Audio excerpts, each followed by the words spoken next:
Écoutez, bonjour à tous pour ce premier webinaire du comité éducationnel du Centre d'excellence sur l'autisme et au sein des troubles du neurodéveloppement. Voilà, on est ravis de vous accueillir. Vous êtes finalement assez nombreux à nous suivre. Donc, moi, je m'appelle Éric Pernon, je suis psychologue, maître de conférence à l'Université Paul Valéry. Et j'ai la chance d'animer ce webinaire avec nos deux invités du réseau Maladies Rares Méditerranée et d'Occitadis. Juste quelques précisions avant de commencer. Il s'agit de pouvoir garder vos micros coupés. Pour les vidéos, vous avez le choix, mais vous pouvez les couper ou la laisser ouverte. Par contre, pour les questions, on vous demandera de poser vos questions sur le chat que vous avez pour chacun d'entre vous. Et on a une collègue du centre d'excellence qui réceptionne vos questions, on fait une synthèse, nous les transmet et ensuite on les pose à nos deux invités que je vais présenter.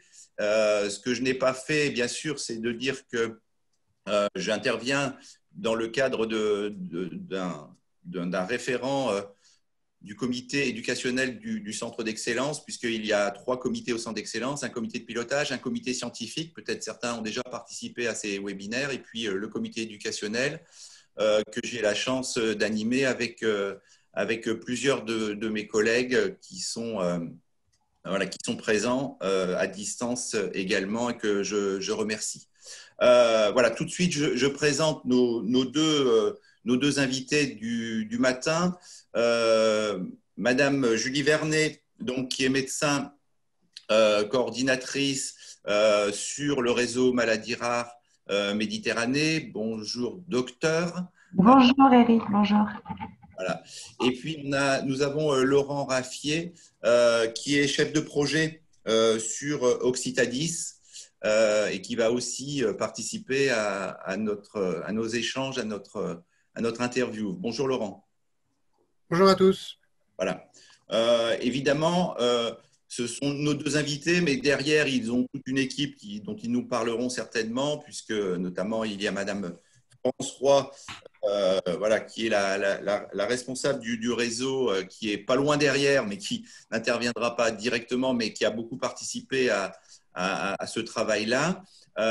Et puis le docteur Willing aussi, qui ne peut pas être là ce matin, mais qui évidemment a également beaucoup participé à l'organisation de ce webinaire. Donc c'est un travail avant tout collectif. Précisons également que ces deux réseaux sont membres du comité éducationnel du centre d'excellence. Voilà un petit peu pour les aspects matériels et introductifs. Peut-être encore un mot en disant que ce webinaire sera enregistré et sera disponible sur YouTube très certainement fin de cette semaine ou au plus tard début de la semaine prochaine. Donc, ça permettra aux absents de le voir et aux présents peut-être de le revoir. Enfin, en fin de webinaire, on affichera 2 diapositives où vous aurez les contacts directs et comment on peut prendre rendez-vous ou prendre contact avec nos 2 réseaux. Il y aura 2 diapositives en fin de webinaire. Voilà, les choses étant posées, le déroulé se fera séquentiellement avec d'abord une petite interview avec le réseau Maladies Rares. On enchaînera avec une petite interview Occitadis et on finira par des regards croisés des 2 réseaux et travailler sur ce qui nous rassemble et ce qui est possible de mettre en commun. Voilà. Donc, on démarre avec le réseau Maladies Rares. Eric?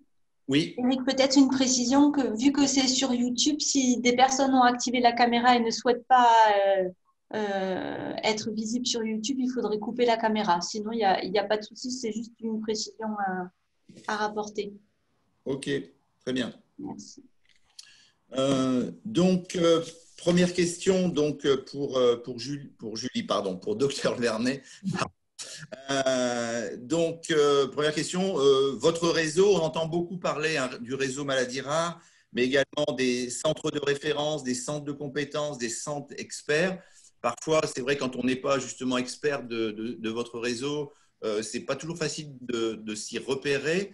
Voilà, merci de pouvoir, en introduction comme ça, nous situer un petit peu tous ces centres-là, quels sont leurs liens, quelles sont leurs particularités et leurs spécificités. Oui, merci. Merci au CEAND de me permettre de présenter notre réseau Maladies Rares. Effectivement, avant de présenter le réseau, c'est important de reprendre déjà la définition d'une maladie rare, hein. Une maladie rare est dite rare lorsqu'elle affecte moins d'une personne sur 2000. Mais en fait, toutes ensemble, elles sont très nombreuses. Elles correspondent à une personne sur 20 en France. Environ 3 millions de personnes en France. Pour l'Occitanie, ce serait 300 000 personnes. En fait, il y a plus de 7 000 maladies rares qui sont décrites actuellement, 7 à 8 000, et chaque semaine, de nouvelles maladies sont identifiées. 80% des maladies rares ont une origine génétique. Et il est important de se représenter parce qu'on a en tête quelques maladies rares qui sont plus médiatisées que d'autres, mais en fait, il existe des maladies rares dans chaque spécialité médicale. Alors la France est assez à la pointe dans le domaine des maladies rares, puisqu'elle a, comme il y a eu des plans cancer ou d'autres plans, elle a bénéficié de plans nationaux maladies rares qui ont permis de structurer la prise en charge des patients avec maladies rares.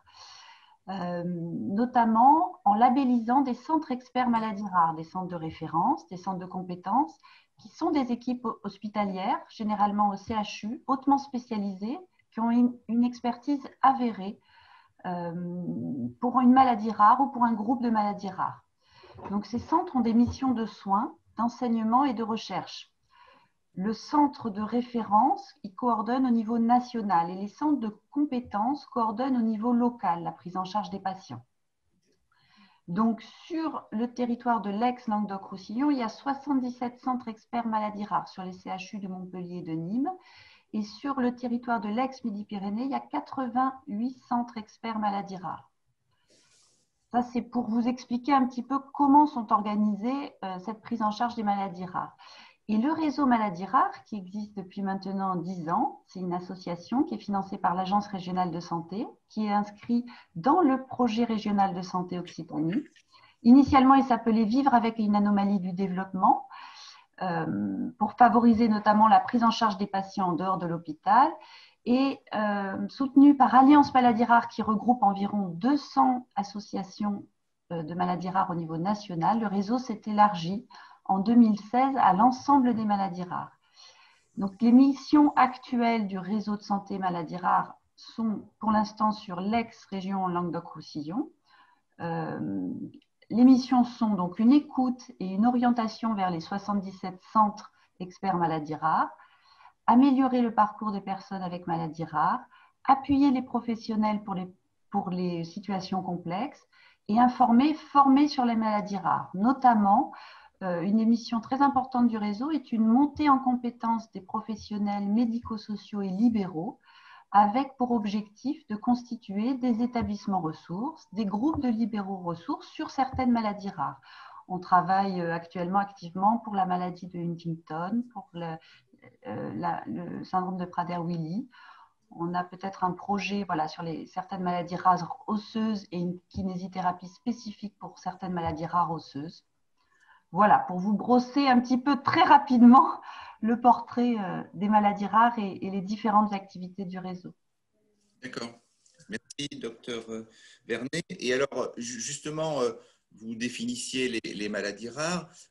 Par rapport, puisqu'on est dans le centre d'excellence sur autisme et troubles du neurodéveloppement, quel lien peut-on faire entre maladies rares et troubles du neurodéveloppement?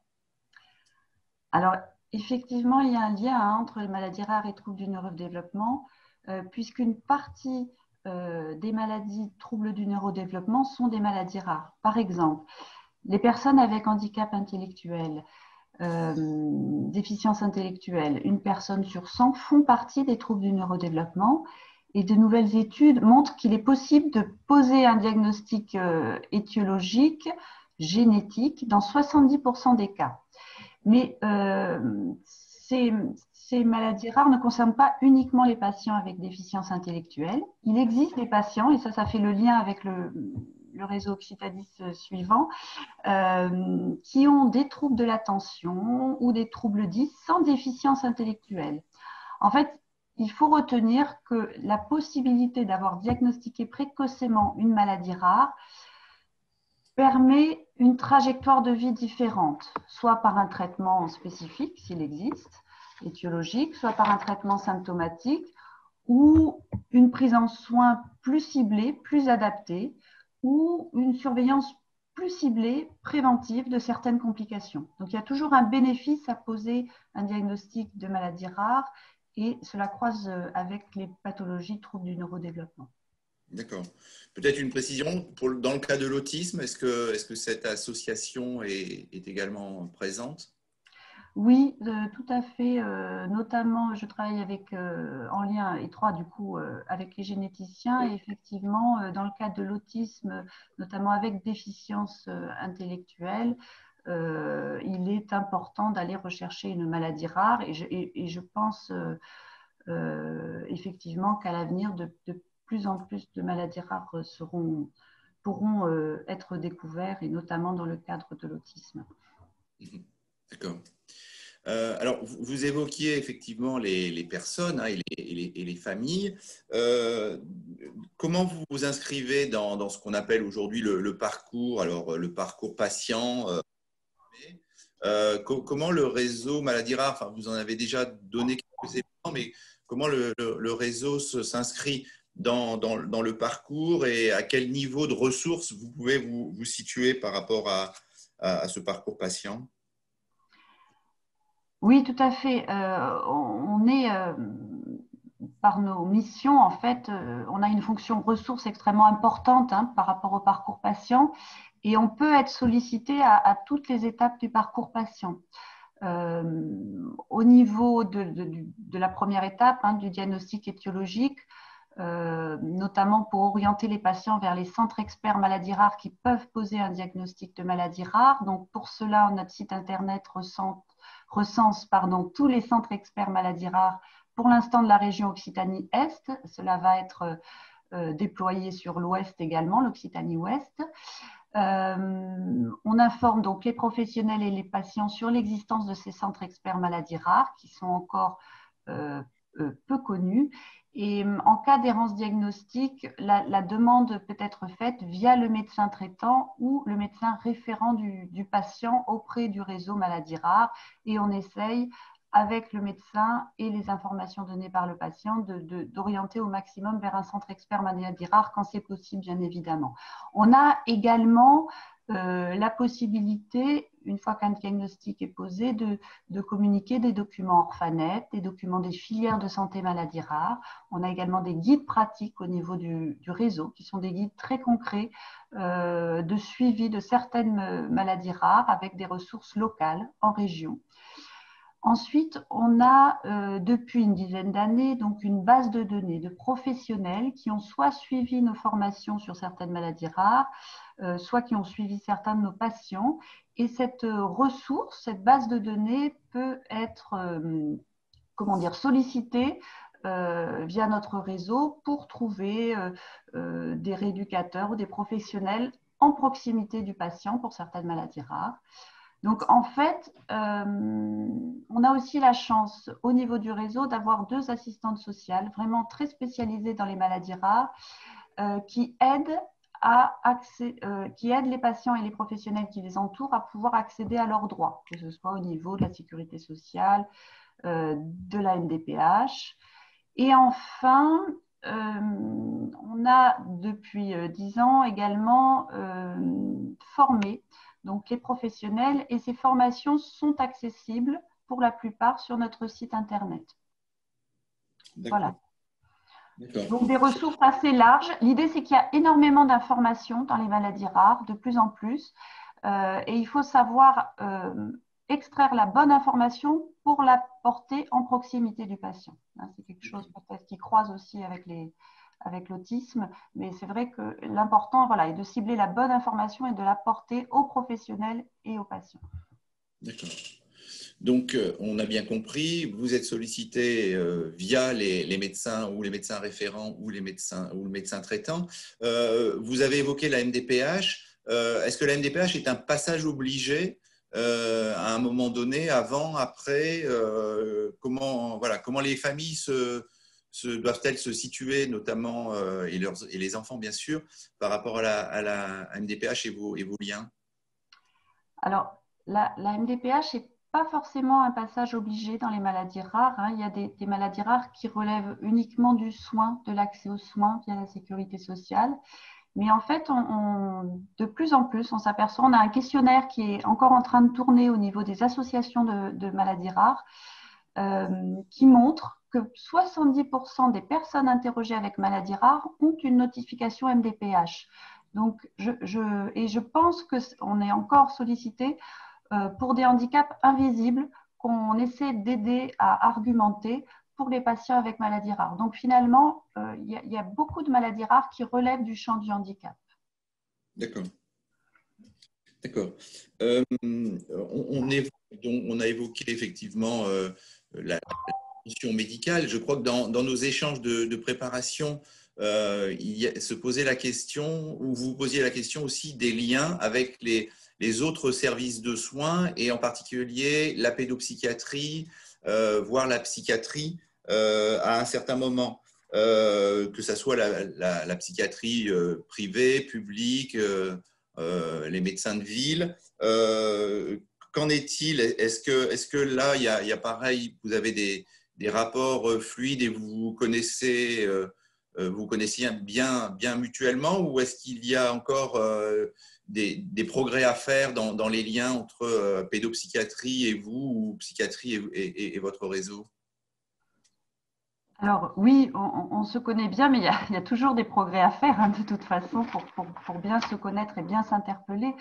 Nous, au niveau du réseau, on a effectivement énormément besoin de la psychiatrie et de la pédopsychiatrie de différentes manières, à la fois le retentissement, hein, des porteurs d'une maladie rare est extrêmement important, donc on a besoin du soutien des pédopsychiatres et des psychiatres et des psychologues à ce niveau-là. On a également, et notamment pour un certain nombre de patients qui ont notamment des troubles du neurodéveloppement avec des troubles du comportement, voilà, besoin d'un soutien très spécialisé, hein, de la pédopsychiatrie et de la psychiatrie. On a besoin de croiser avec eux sur la spécificité des maladies rares et on a besoin de leur expertise. Et puis également, on croise également beaucoup avec des psychiatres et des pédopsychiatres des établissements médico-sociaux qui peuvent m'interpeller. C'est plutôt pour les adultes, mais pour réinterroger éventuellement un diagnostic ou réactiver un suivi médical. Et c'est à ce moment-là aussi qu'on croise énormément beaucoup. Mais nos liens ont besoin d'être renforcés. En tout cas, moi, j'ai besoin de mieux les connaître. Donc, à suivre. Ils sont les bienvenus. Voilà, pour Ils sont les échanger. bienvenus dans le réseau. Oui. D'accord. On parlait du parcours patient, on a beaucoup parlé de diagnostic et information. Le réseau maladie rare, il y a aussi ce qu'il ne fait pas. Le réseau ne prend pas en charge directement, ne met pas en place un dispositif de soins ou un dispositif éducatif directement. Il oriente vers les ressources, hein, on est bien d'accord. Oui, tout à fait, hein. On est un réseau régional. On va s'étendre vers l'Occitanie-Ouest. Du coup, on n'est pas amené à prendre en charge directement les patients, mais on a à cœur de trouver une solution pour chacun et trouver un dispositif, notamment avec l'émergence des dispositifs d'appui à la coordination.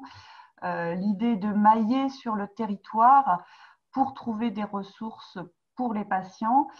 On a par ailleurs développé des outils, je ne sais pas si on en parlerait après, des outils notamment pour une maladie spécifique, donc la maladie de Huntington, une carte mentale qui permet de diffuser auprès des professionnels, notamment des plateformes territoriales d'appui et des dispositifs d'appui à la coordination, de diffuser des ressources pour cette maladie très spécifique en termes d'établissement, de solutions médico-sociales, sociales, associatives, pour monter en compétence les personnes du terrain et leur permettre de connaître des solutions qui sont peu connues en fait. Mhm. Oui, parce que si on dit maladies rares, donc par définition, elles sont rares.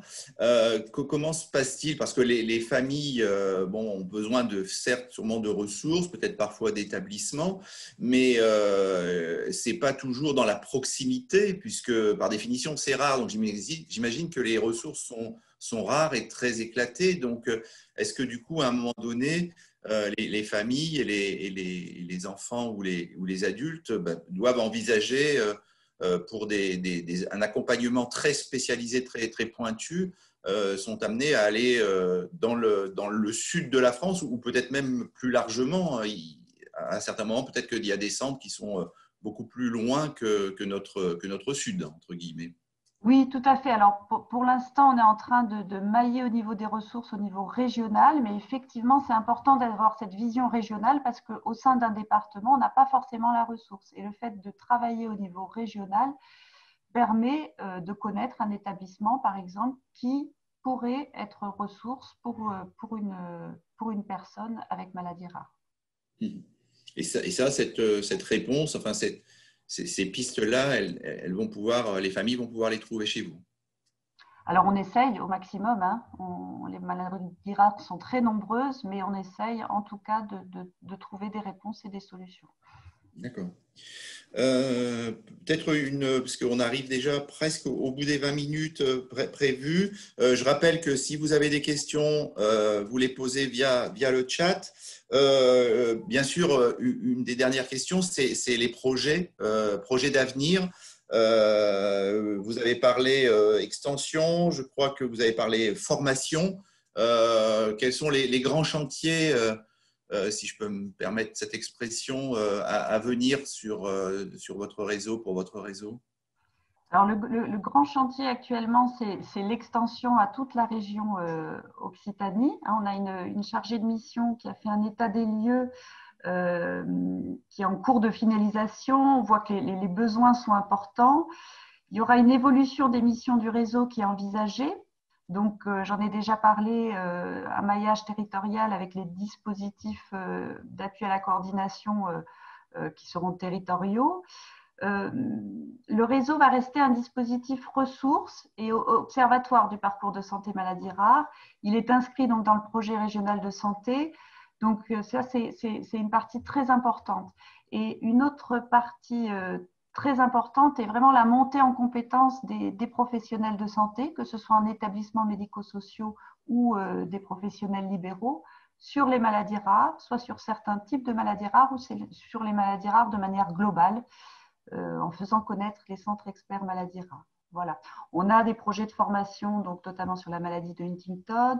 Il y a un autre projet en cours de développement sur obésité et déficience intellectuelle pour les établissements médico-sociaux. On travaille également sur le Prader-Willi. Voilà. D'accord. Et si par exemple, peut-être pour terminer, si nos webinaristes présents aujourd'hui ou ceux qui nous reverront ou verront par notre chaîne YouTube veulent prendre contact avec vous. Alors, je redis qu'en fin de webinaire, vous aurez une diapositive avec les coordonnées, mais est-ce que le passage via un médecin est quand même à privilégier? Est-ce que les familles peuvent directement intervenir et prendre contact avec vous? Qu'est-ce que vous conseillez à ceux qui nous écoutent ce matin, pour que la démarche soit la plus sûre pour vous, la plus efficace pour vous? Alors, actuellement, en ce qui concerne l'errance diagnostique, si les personnes qui veulent nous contacter sont en situation d'errance diagnostique et pensent peut-être à une maladie rare, il est très important que la demande soit faite par leur médecin référent qui connaît bien leur parcours et on s'aperçoit que c'est plus efficient en termes de recherche diagnostique. Après, pour l'instant, on peut encore être contacté directement par les personnes avec maladies rares, que ce soit pour connaître un centre expert qui corresponde à leur maladie rare ou pour une demande d'accès aux droits ou une ressource spécifique en lien avec leur maladie rare. On verra d'ici la fin de l'année 2020 comment évolue le réseau avec l'extension sur la grande région. L'idée est que toute demande, même si on ne peut pas y répondre directement, est une réponse et qui soit sinon réorientée vers quelqu'un qui peut les soutenir. D'accord, très bien. Très bien. Mais écoutez, merci docteur Vernet pour cette première, ce premier temps. On reviendra vers vous tout à l'heure pour le regard croisé.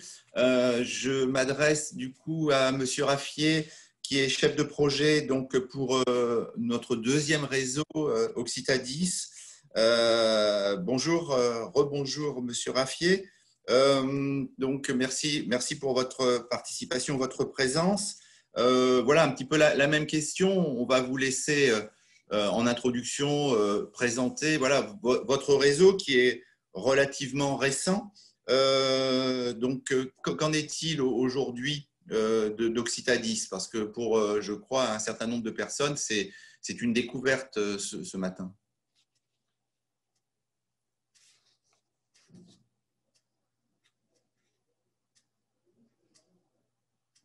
Voilà, avec le micro, ça marchera mieux. Oui, rebonjour à tous. Merci, Monsieur Pernon, et merci Océan de permettre la présentation d'Occitadis. Effectivement, qui est assez jeune et c'est l'occasion de se faire un petit peu plus connaître progressivement. Occitadis est jeune puisqu'elle a été créée en 2018. Cela dit, beaucoup des personnes qui l'animent étaient déjà actives sur les troubles des apprentissages puisque Occitadis donc, est consacré aux troubles spécifiques du langage et des apprentissages. Et ils officiaient auparavant dans les différents réseaux de périnatalité qui ont fusionné depuis, et essentiellement sur l'ouest de la région. Donc il y a quand même une certaine généalogie de ce travail. Et voilà, une antériorité avec un travail qui existe déjà depuis 2012, en tout cas sur l'ouest de la région. Et puis par le biais du travail autour des nouveau-nés vulnérables. Voilà. Et en 2018, ce qui a changé, c'est que l'ARS, en fait, au sein du projet régional de santé, a acté 2 grandes priorités qui sont directement consacrées aux troubles spécifiques du langage et des apprentissages. Donc la première, c'est de structurer l'accès régional au diagnostic des troubles des apprentissages pour les enfants de 0 à 15 ans. Et la seconde, c'est de développer les compétences des enfants et accompagner les parents pour prévenir les troubles et les prises de risques. Voilà. De fait, l'association s'est créée en 2018 et elle a réuni tous les professionnels de santé intervenant dans ce champ, médecins spécialisés, orthophonistes, psychologues, psychomotriciens, orthoptistes et ergothérapeutes, et également les professionnels de l'éducation nationale et les associations de familles d'enfants 10, comme l'AP10 ou encore Dyspraxique mais fantastique. Voilà. Donc l'association a développé des projets, enfin, développe actuellement des projets de prévention autour des troubles du langage. Elle développe un parcours de santé dont je suis par ailleurs le chef de projet. C'est peut-être là-dessus que je développerai le plus l'activité de l'association, parce que c'est ce que je connais évidemment le mieux. Donc ce parcours de santé qui a vocation à structurer le diagnostic et la prise en charge de ces troubles. Et puis on travaille avec l'éducation nationale sur les aménagements scolaires et on propose des formations pour les professionnels de santé et les enseignants. Voilà pour donner une vue d'ensemble assez rapide, assez synthétique d'Occitadis. D'accord. Vous avez évoqué donc les troubles spécifiques du langage, troubles des apprentissages. C'est vrai que dans les TND, il y a d'autres types de handicaps, d'autres types de troubles, autisme, déficience intellectuelle, etc. comment, voilà, donc c'est comment les personnes qui présentent d'autres troubles de neurodéveloppement doivent se situer par rapport à Occitadis? Est-ce que vous êtes vraiment hyper spécialisé sur langage, apprentissage, ou est-ce qu'il y a une marge et finalement c'est peut-être un petit peu plus large que ça par rapport au TND, ou est-ce que c'est vraiment une partie des TND pour lequel vous allez œuvrer? Alors, le mandat de l'association est effectivement sur les troubles spécifiques du langage et des apprentissages, et tout est dans la définition de ce qu'on entend par spécifique. Alors, il convient quand même de rappeler les 5 grands troubles qu'on réunit au sein des troubles spécifiques du langage et des apprentissages. Donc, il s'agit des troubles du langage oral, des troubles du langage écrit, des troubles de la cognition mathématique. Donc là, on parle de dysphasie, de dyslexie, de dyscalculie. Les troubles de la coordination, on parle alors plutôt de dyspraxie, et on intègre également les troubles de l'attention et de l'hyperactivité, le TDAH. Donc, ce sont les 5 troubles qu'on va considérer dans certaines situations comme spécifiques. Ce sont des troubles du neurodéveloppement au sens où ils ont une origine neurodéveloppementale et ne sont pas liés directement à l'environnement socio-culturel. Concrètement, ça se traduit par une difficulté à automatiser certaines tâches pour l'enfant et l'adulte, et donc une grande difficulté pour les réaliser. Par exemple, pour décoder la lecture, un dyslexique va avoir beaucoup de difficultés, là où quelqu'un qui n'a pas de trouble va pouvoir en quelque sorte deviner un mot juste en le visualisant très rapidement. Un dyslexique va devoir décomposer, ces automatismes ne se sont pas mis en place. Donc ça induit une lenteur d'exécution et une fatigue importante pour la personne qui présente le trouble. Ça, c'est un premier élément. Et alors, il ne concerne pas tous les troubles du développement. Ils ne sont pas directement concernés par les troubles du spectre de l'autisme et de la déficience intellectuelle en particulier. Alors, on les distingue du coup par leur spécificité, parce qu'ils ne découlent pas d'une autre pathologie, notamment une pathologie sensorielle, la surdité ou la vision. Une dysphasie spécifique n'est pas liée, pour un enfant sourd ou avec des difficultés d'audition, peut se présenter des troubles du langage, mais qui vont découler du trouble sensoriel. Une dysphasie spécifique donc, rentre dans le cadre des TSLA. Il n'a pas d'origine neurologique, par exemple une lésion cérébrale innée ou acquise, et il n'a pas d'origine, donc, comme je disais, de déficience intellectuelle ou psychiatrique. Mais on sait aujourd'hui, M. Raffi, on sait aujourd'hui que l'évolution des connaissances et également des classifications permettent, entre guillemets, malheureusement, parfois d'associer chez une même personne plusieurs types de difficultés, plusieurs types de troubles. C'est effectivement, on peut avoir, je sais pas, un autisme et un TDAH, par exemple. Est-ce que dans ce cas de figure, dans ce qu'on appelle parfois les troubles associés, est-ce que c'est rédhibitoire ou est-ce que, c'est-à-dire, il faut vraiment avoir les 5 troubles, enfin un des 5 troubles dont vous avez parlé, ou dans le cas où ils soient associés à d'autres ou voire à une maladie rare, par exemple, est-ce que malgré tout, vous allez pouvoir répondre aussi à ces cas particuliers qui ne sont pas si particuliers que ça, où on a souvent beaucoup de personnes qui présentent plusieurs types de difficultés en même temps? Alors, je reviens du coup sur le concept de spécificité. Effectivement, autour de cette spécificité, il y a tout un halo de situations, et c'est tout l'intérêt d'ailleurs de venir présenter les choses au CEAND, c'est de voir les interactions qui peuvent exister avec les différents réseaux, les différentes structures, les différents services. En fait, la difficulté ici, c'est que la spécificité des troubles du langage s'appuie sur un diagnostic fonctionnel. On s'appuie d'abord sur le fait qu'il y ait une fonction qui est déficitaire. elle ne s'appuie pas sur un diagnostic étiologique. On prendra probablement des exemples dans les maladies rares où effectivement, aujourd'hui, on a déjà observé que des troubles spécifiques du langage et des apprentissages avaient pour certains une origine génétique.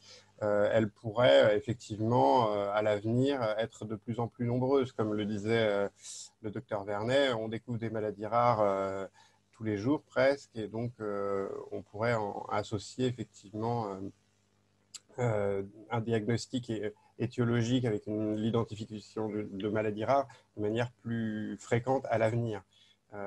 Ça, c'est la recherche qui nous donnera ce type de réponse. Et puis, il y a un autre aspect que vous avez mentionné, c'est la question du diagnostic principal et secondaire.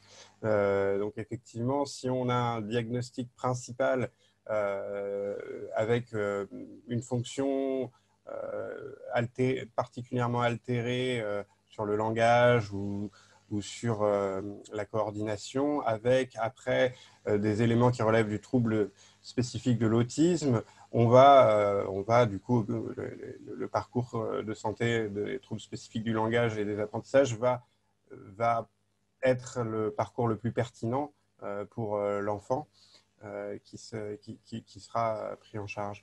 Voilà l'idée principale. Après, c'est aussi une question de dispositifs et de filières de soins existantes ou pas. Donc, quand on a effectivement un trouble du spectre de l'autisme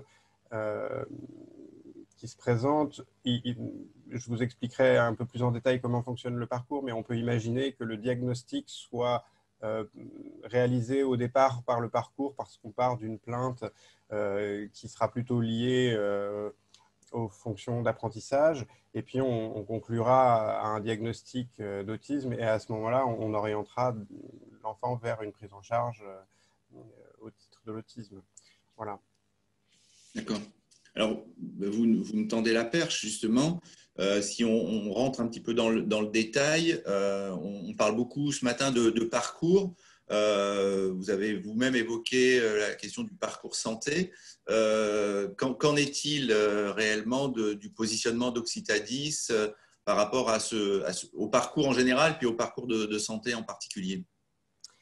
Alors, comme je le disais, une des missions qui nous a été confiée, c'était de structurer le parcours de santé TSLA dans la région. Et donc, nous sommes partis pour cela du guide de la HAS qui est paru en 2018, à peu près au moment de la naissance d'Occitadis d'ailleurs, qui définit une organisation graduée en 3 niveaux de recours, avec des cas simples, complexes et très complexes.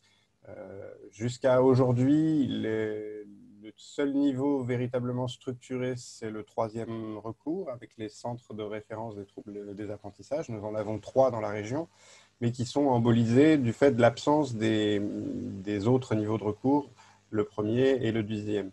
Donc pour structurer ces 2 niveaux de recours, nous avons monté avec le soutien de l'ARS un projet dit au titre de l'article 51 de la loi de finances de la sécurité sociale.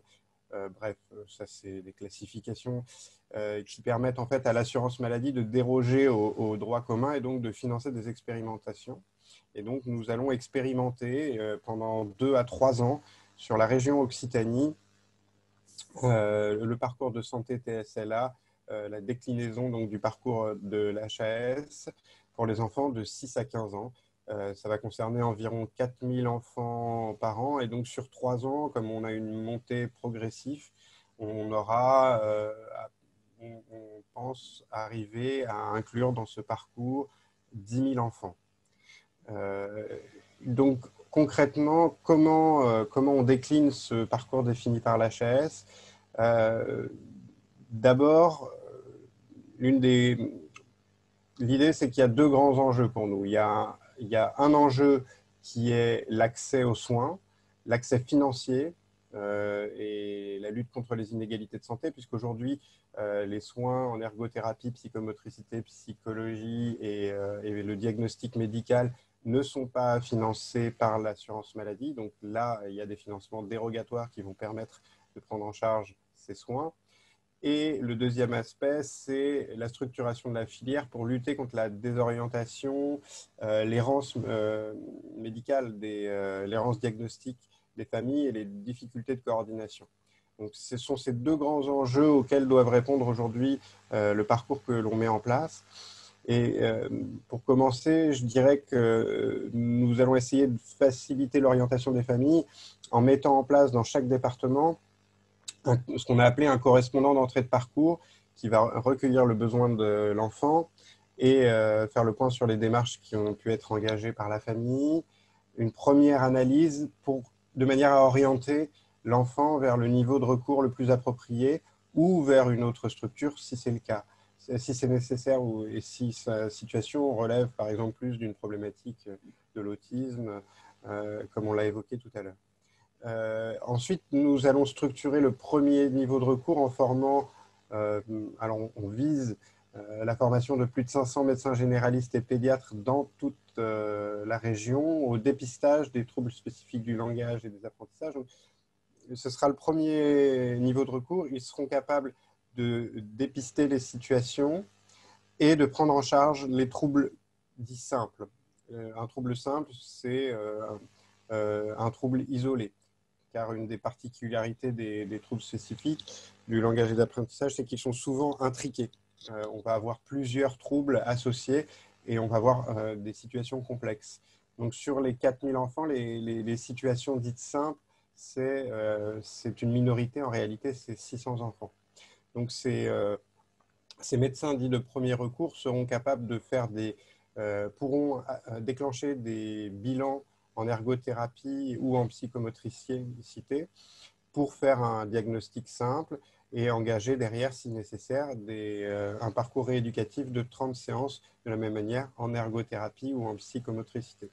Ça, c'est donc le premier niveau de recours. Et le médecin de premier recours sera également capable de dire si, après quelques tests de dépistage, s'il s'agit d'une situation plutôt complexe et à ce moment-là, orienté vers le second niveau de recours. Et donc, ce second niveau de recours que nous sommes en train de structurer actuellement pourra donc diagnostiquer ces cas complexes en s'appuyant sur des équipes pluridisciplinaires et des médecins spécialisés. Donc, des médecins spécialisés, c'est-à-dire qui ont soit une expérience de plusieurs années dans le domaine, soit une formation universitaire sur les troubles des apprentissages. Ce médecin spécialisé, lui, pourra déclencher des bilans en ergothérapie, en psychomotricité, en psychologie, en plus des bilans en orthoptie, en orthophonie, qui sont déjà financés par l'assurance maladie. Elle intégrera systématiquement par la suite une réunion de synthèse pluridisciplinaire avec les professionnels qui ont effectué ces bilans, de manière à poser un diagnostic en s'appuyant sur les professionnels qui sont intervenus pour faire les bilans. On estime aujourd'hui qu'il y aura 3100 enfants qui devraient faire l'objet d'une évaluation diagnostique de second recours. Voilà. À l'issue de ce diagnostic, après, le médecin peut enclencher un parcours rééducatif en psychomotricité, en ergothérapie, peut également enclencher un accompagnement psychologique. Et pour les familles des enfants de troubles présentant un TDAH, elles pourront avoir accès au programme d'entraînement aux habilités parentales de Barclay. Voilà. Le tout étant appuyé par un système d'information dédié, le système SPICO, là, qui ont mis en place sur différentes problématiques et qui a pour fonction d'assurer la coordination des parcours. Et puis, on a un évaluateur indépendant externe qui a été désigné, avec qui on a d'ailleurs fait connaissance la semaine dernière, pour tirer les enseignements de ce parcours et envisager sa généralisation à toute la France. D'accord. Alors, il nous reste 2 minutes pour cette seconde intervention. Je vais essayer de vous poser 2 ou 3 questions, mais qui sont, à mon avis, quand même extrêmement liées. Donc, comment on rentre dans ces parcours? Comment on rentre à Occitadis, est-ce que c'est un petit peu comme Réseau Maladies Rares, il est préférable de rentrer via un médecin, peut-être même un médecin généraliste, le médecin traitant. Est-ce qu'il y a aussi un passage obligé via la MDPH? Et puis enfin, peut-être un mot, mais très très court, hein, parce qu'il ne nous reste pas beaucoup de temps, un mot de l'articulation avec les plateformes, puisque les plateformes 0-6 ans, peut-être même une extension, les plateformes de coordination et d'orientation, on a l'impression que ça vient peut-être compléter, ou vous venez compléter ce dispositif. Donc voilà, quelle est la porte d'entrée, la place de la MDPH, et puis l'articulation avec les plateformes, tout ça en moins d'une minute, c'est un défi, Monsieur Raffi. Ok, je relève le défi. Donc, comme je le disais, alors c'est pas encore en fonction, mais dans chaque département, il y aura un correspondant d'entrée de parcours. Ce correspondant d'entrée de parcours, n'importe quelle famille pourra le contacter, le solliciter pour rentrer dans le parcours. Après, pour avoir accès au niveau de recours des cas complexes, le second recours, il est préférable d'être orienté par un médecin qui aura déjà fait un diagnostic ou un dépistage avec des outils un peu normés ou sur un avis du médecin scolaire. Donc oui pour toutes les familles, mais l'orientation vers le niveau complexe nécessite un avis médical circonstancié. Ça, c'est le premier élément. Pour la MDPH, en fait, les enfants qui présentent des troubles des TSLA ne relèvent pas tous de la MDPH aujourd'hui. Et actuellement, l'idée, c'est de faire sortir ce qui est aujourd'hui financé par la MDPH en matière de soins, donc l'ergothérapie, la psychomotricité notamment, du financement au titre du handicap pour le mettre dans le financement classique du soin et donc dans le giron de l'assurance maladie. C'est aussi la philosophie de ce projet dans une logique d'un meilleur accès aux soins. Et sur le dernier aspect, donc les plateformes, effectivement, nous nous intégrons en continuité avec les plateformes 0-6 ans. D'ailleurs, il y a une année de recoupement puisque nous commençons également à 6 ans et les plateformes se terminent à 6 ans révolus, pour que justement sur cet âge un peu clé de 6 ans d'entrée à l'école primaire, il puisse y avoir une bonne articulation entre les deux dispositifs et enclencher un parcours TSLA quand c'est nécessaire. D'accord. Très bien, défi relevé. Donc, nous allons terminer, parce que le temps passe vite, on va bientôt arriver à notre heure de webinaire. Donc, je rappelle le docteur Vernet pour un dernier temps d'échange croisé.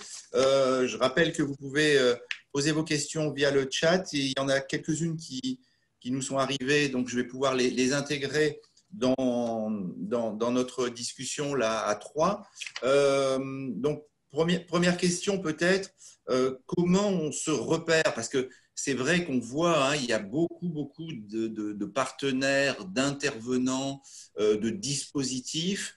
Donc, dans les différentes filières que vous nous avez présentées, enfin les vôtres et puis avec vos partenaires, comment les familles et les professionnels peuvent se repérer? Alors, il y a vos sites, etc. Mais est-ce qu'il y aurait une façon pour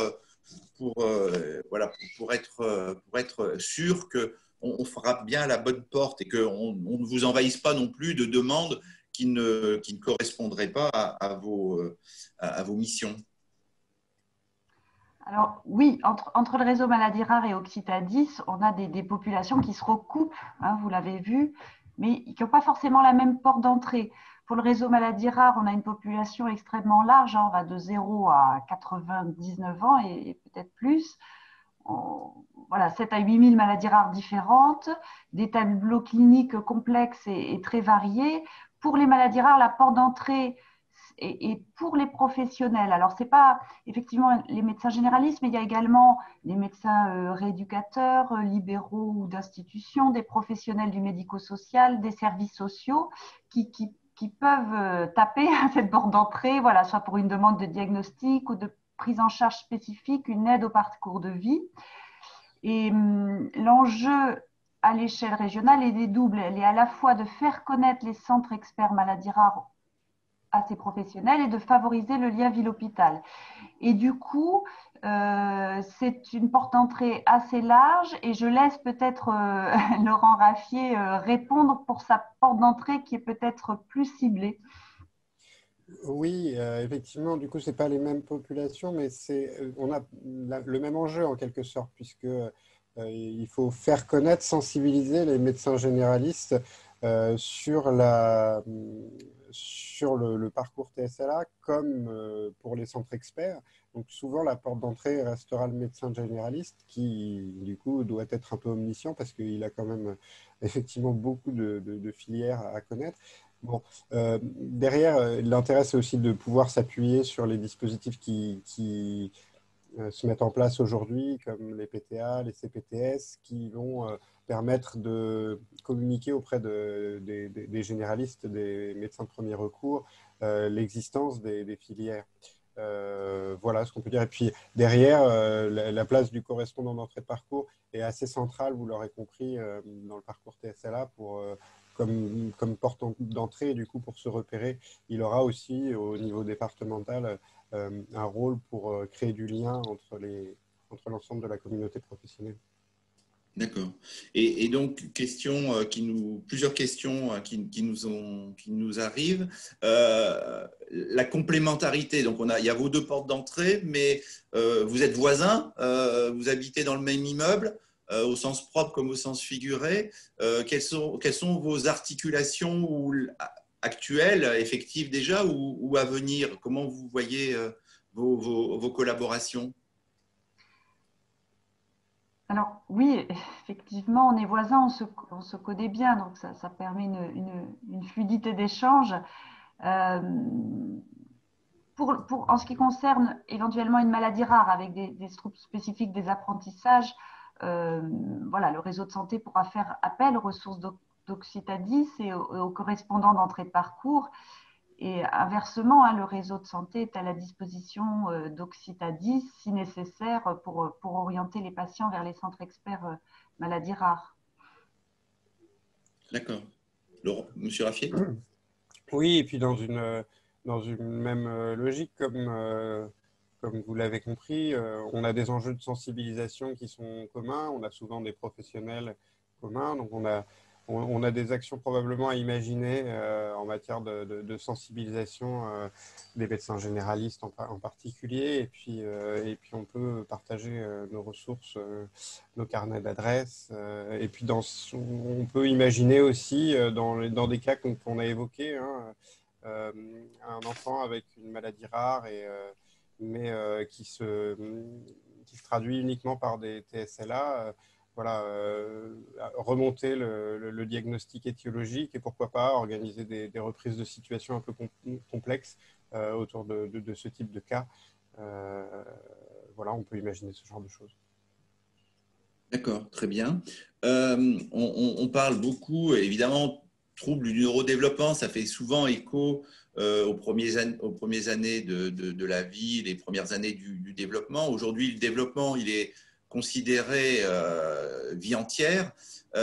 Donc, pareil, là, pour faire écho aussi à un certain nombre de questions de nos participants, qu'en est-il par rapport aux adultes? Parce que les troubles du neurodéveloppement, ils ne s'arrêtent pas quand le développement, à un âge donné. Les adultes peuvent être toujours touchés par les troubles du neurodéveloppement, évidemment par des maladies rares. Donc, par rapport au public adulte, est-ce qu'il y a une spécificité? J'ai l'impression qu'effectivement, maladies rares, ça va jusqu'à les personnes vieillissantes. Occitadis, c'est en tout cas c'est assez récent et c'est nouveau, donc il faut bien commencer par les plus jeunes. Voilà, par rapport au public adulte, comment vous voyez les choses aujourd'hui et à l'avenir? Alors, en ce qui concerne les maladies rares, effectivement, hein, nous, on a toujours eu comment dire, ouverture hein, vers le public adulte et d'accompagner aussi les personnes à l'âge adulte. De plus en plus, d'ailleurs, nous sommes interpellés au niveau du réseau maladies rares, initialement, c'était beaucoup pour les enfants et de plus en plus, ça tend à s'équilibrer. Environ la moitié des interpellations concernent le public adulte. Les réponses qu'on apporte sont justement par la formation des professionnels sur ce sujet. On travaille aussi en lien étroit, notamment avec le docteur Stéphanie Millot, pour certaines populations vieillissantes avec maladies rares. Voilà, c'est une question qui est très importante, qui nécessite encore je pense, beaucoup de travail et de liens entre les différents centres experts pour cette question-là. On travaille aussi beaucoup avec les centres experts maladies rares sur la question de la transition. C'est cette période qui concerne le passage entre la pédiatrie et la partie adulte. Les filières maladies rares et les centres experts maladies rares axent beaucoup leurs efforts sur ce passage délicat entre la partie fin de la pédiatrie et début de l'âge adulte, où il est important qu'un relais se fasse, et en termes médicaux, mais également après en termes d'accompagnement à l'extérieur de l'hôpital. Oui, alors effectivement, pour ce qui concerne les troubles des apprentissages, c'est vrai que le choix a été fait d'engager notre travail principalement sur les enfants, donc de 0 à 15 ans, et plus spécifiquement sur le parcours TSLA pour son articulation avec les PCO de 6 à 15 ans. Pour ce qui est des adultes, alors ils n'auront pas eu la chance de bénéficier de ce parcours qui a quand même vocation à faciliter la scolarité et la réussite scolaire des enfants, leur meilleure intégration scolaire et, in fine, du coup, une vie d'adulte probablement plus épanouie. En tout cas, on espère permettre d'éviter les problématiques surajoutées de difficultés d'insertion qui peuvent se poser grâce à une prise en charge adaptée. Pour les adultes, aujourd'hui, il faut du coup plutôt se tourner vers les associations usagers. Il existe beaucoup d'associations qui accompagnent les familles et les adultes aussi aujourd'hui. Elles sont regroupées au sein de la Fédération française des 10, la FF10. Voilà, et puis derrière, il y a par exemple, au sein de l'association, j'ai rencontré un membre de DMF. Lui, il fait de l'accompagnement du coach professionnel pour des personnes dyspraxiques, par exemple. Voilà. Donc, il y a des ressources de ce type-là qui existent. D'accord. Ah, si, c'est bon, il est toujours là. Il nous reste très peu de temps. Deux questions, s'il vous plaît, très synthétiques. On n'a pas énormément parlé de la visée inclusive, mais j'imagine que vous êtes dans cet état d'esprit. Je reviens peut-être alors un peu plus pour les enfants. Les liens avec l'école, l'éducation nationale, les associations de famille qui sont aussi présentes au centre d'excellence insistent souvent beaucoup sur cette question-là. Qu'en est-il de votre réseau ou de vos deux réseaux et des liens avec l'inclusion et en particulier l'inclusion scolaire? En quelques mots, s'il vous plaît. Oui, en quelques mots. Oui, au niveau du réseau de santé maladies rares, grâce notamment à Madame Roy, la directrice de notre réseau qui est à nos côtés, il y a des formations à visée de l'éducation nationale qui sont en place depuis quelques années déjà pour former notamment des enseignants, des auxiliaires de vie scolaire, en tout cas toute une partie du corps enseignant sur la spécificité des maladies rares et la spécificité de la prise en charge. D'accord. Voilà, et ensuite, on a encore la possibilité, on verra comment c'est possible de le tenir avec l'extension, voilà, la possibilité de participer à des équipes éducatives pour apporter et pour soutenir les parents et apporter de la spécificité sur la maladie rare pour une meilleure compréhension du corps enseignant pour l'intégration de l'enfant en milieu scolaire. D'accord. Monsieur Raffier? Oui, alors on est dans une logique assez proche là encore. On s'est rapproché de l'Éducation nationale pour proposer des formations. On a ce projet de trousse pédagogique qui réunit un ensemble d'outils utiles pour mettre en place des aménagements scolaires qui là commencent à être expérimentés dans plusieurs écoles autour de Toulouse. Voilà, formation, appui à l'aménagement, et puis on va travailler dans le cadre du parcours sur le repérage et le lien avec la médecine scolaire. Un de nos objectifs, c'est que on ait un médecin scolaire et un enseignant référent qui fasse partie des équipes pluridisciplinaires des centres de second recours dont je parlais tout à l'heure. D'accord. Alors peut-être pour terminer notre webinaire et nos échanges, je vais revenir sur la place du centre d'excellence, puisque je rappelais, vos deux réseaux sont membres du centre d'excellence avec d'autres professionnels, mais avec d'autres associations de familles sur les différents troubles du neurodéveloppement, autisme, déficience intellectuelle, mais également dyslexie, Occitanie, dyslexie de France, hyper super pour le TDAH, dyspraxie mais fantastique pour les dyspraxies. Donc on voit bien qu'il y a dans ce centre d'excellence une sorte de communauté, voilà, pas une communauté 360, je ne sais pas si on peut reprendre cette métaphore, mais en tout cas une communauté relativement large.